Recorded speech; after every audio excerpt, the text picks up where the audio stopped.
Hey guys, it's me, Jake, from JakeMan21642.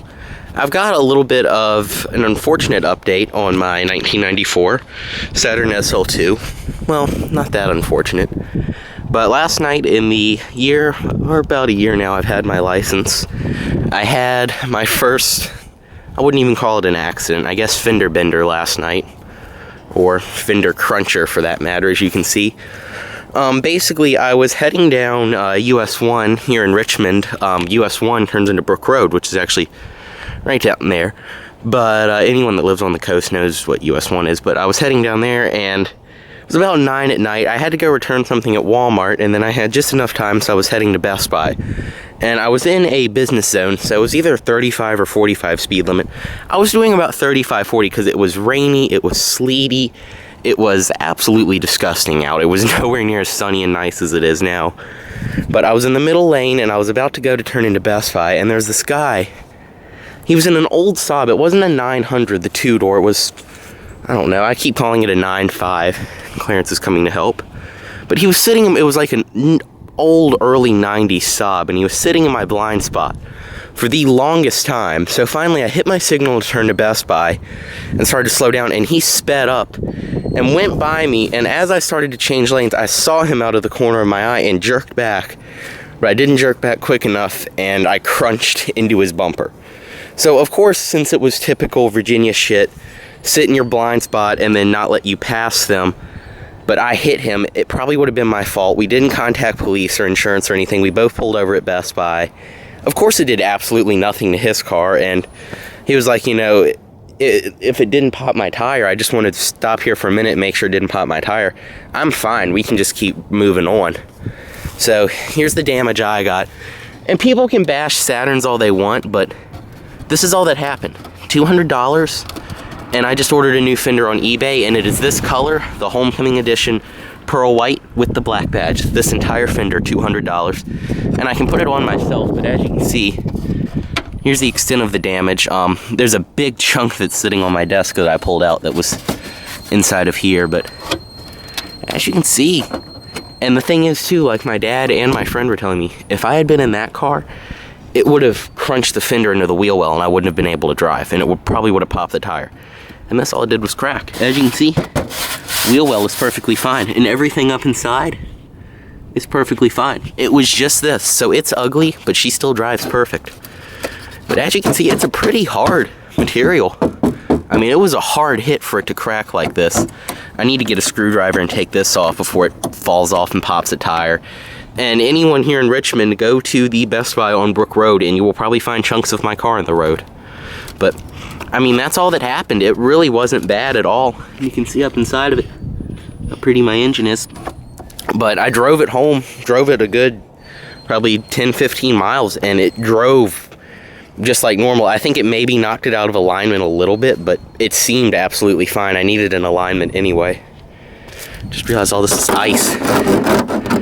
It's like, why isn't any of this moved? But basically that's all that happened, and like I said, people can bash it all they want, but here's my $800 car. No, she's not perfect, but hey, it could have been a lot worse, you know.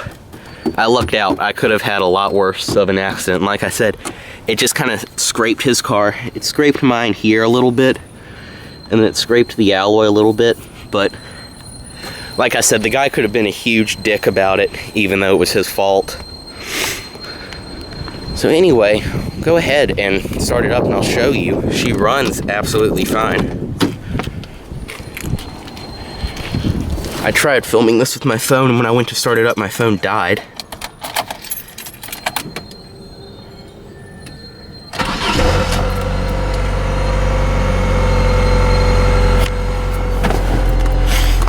And of course, it didn't trigger the airbag or anything. There's no lights on, it's only brake and lap belt. As you can see, this trim piece, I still haven't fixed it. I'm lazy. Only other thing that happened was I have been in this car for the last 4 days constantly, because I've been on a road trip with my girlfriend, and of course I was leaving our hotel and I went to plug my GPS in, and this happened. So basically the little piece that connects to it, you can actually see it right there. It just kind of fell inside the dash, so I need to remove this bezel, and literally this just screws right in. It did it when I bought the car too. just kind of fits in a groove there. I'll mess with it when I'm done with the video. 4-speed automatic, all the same stuff, pretty much. So I'll go ahead and pop the hood, just show you she is running fine. Also, the good news is the Fender will be here Wednesday. It's Friday now, and my mom is off work for the next 2 weeks, so she said I've got the Rabbit as long as I need it.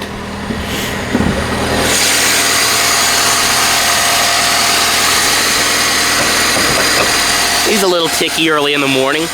As you can see, it's just a couple bolts right here, and then up inside the wheel well, and then I believe, and as you can see too, because I've seen this on my grandfather's Camry and my friend's Ford Escort that was in an accident. Anytime there's force on this fender, it bends back and won't let this door open. Passenger door opens fine. So I'm sorry, people can say what they want about Saturns, but these little things are tanks. But there might be another bolt or two up inside here, and then this fender comes off. So yeah, I mean, it's ugly, but she drives fine. You can see up under the hood.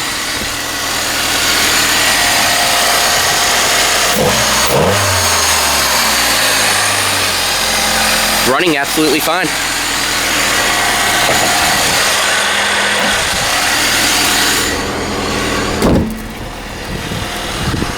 But that's basically it. I mean, everything else on the car is the same. It's dirty because it's spent the last 2 days on 64. Got a bunch of junk in my back seat. But you know, it could have been a lot worse. And yeah, I was mad. I was pretty upset last night when I got home, but shit happens. And you know, like I said, I'm really lucky that the guy wasn't a dick about it. And I was unhurt. Car could have been a lot worse. You know, I'm thankful for what happened. And like I said, within a week, homegirl will be back to the way she was. The Fender I did buy on eBay, it has a slight black scrape right here. It's coming from Corpus Christi, Texas. But it had a slight scrape right here. But I'm just gonna get some touch-up paint and cover it up, because I'll probably also throw a little bit of touch-up paint on there. And then I still have the scratches from the beginning of summer when someone hit it in an IKEA parking garage. So I've been meaning to order some touch-up paint anyway.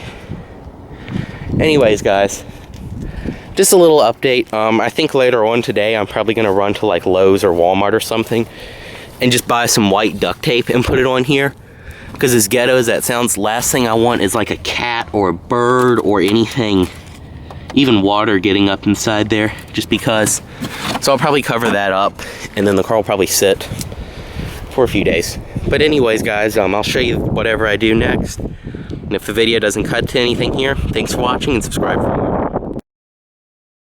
So I thought just to complete this update video, I would show you my little Ghetto temporary repair.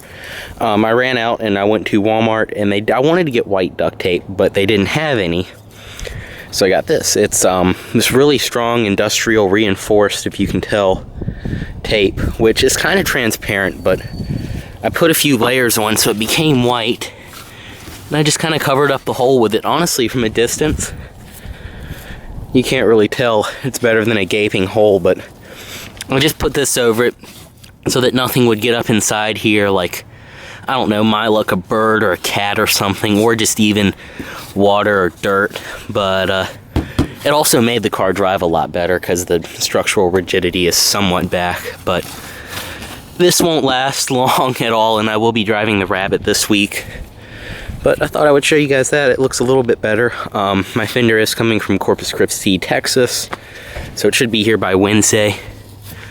But otherwise, I think I did pretty good for a Ghetto repair. It's at least somewhat better looking now. At least it doesn't have a bite taken out of it. And like I said, the car still drives absolutely fine. But thanks for watching, guys. Just a little update on the Saturn. I will have a video, I'm sure, when it's fixed. I think, as I mentioned in the other video, my Fender I did order has a black scrape right here, but I'm just gonna get some touch-up paint for it. I'm not that worried. Anyways, guys, thanks for watching. Subscribe for more, and any questions, drop them down below. Thanks, guys.